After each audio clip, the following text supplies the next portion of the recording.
Ipinagsasauli ng Finance Department sa Bureau of Treasury ang halos 70 bilyong pisong pondong hindi nagamit ng PhilHealth para magamit sa unprogrammed appropriations.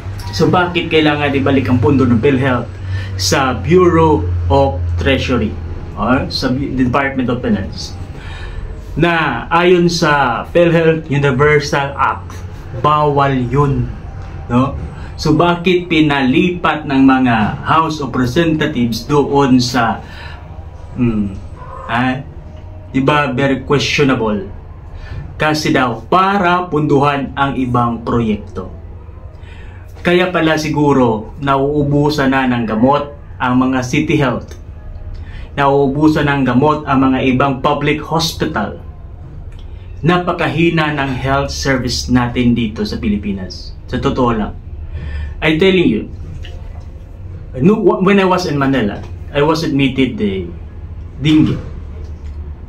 Pagpasok ko pa lang sa hospital, hindi ako tinanggap kasi kailangan daw ng down payment na 10,000 pesos.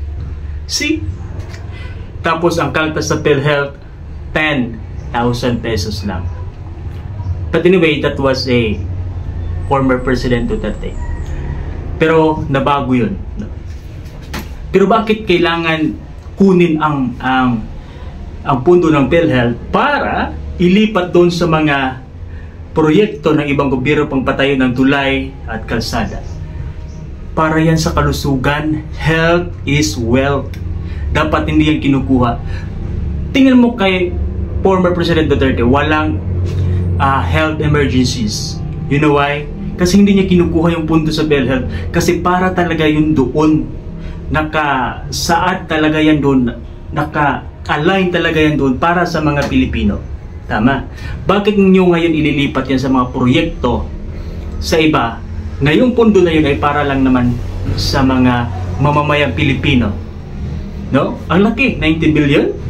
Ang daming pwedeng pababaan ang what so called this contribution or magdagdag ng mga ibang benefits sa 90 billion na yun. Maginhawa sana ang or baka paglipat sa ibang proyekto kurap na, no? Kuha, nakaw na din walang nakitang proyekto. Oy nako, patay tayo dyan.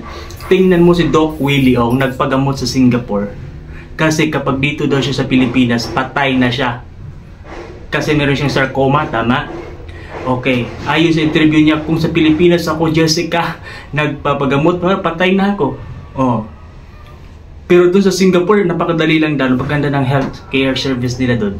So bakit hindi kayang gawin ng Pilipinas?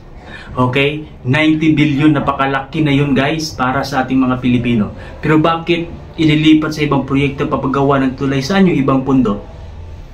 No? Yan ang isa mga tanong.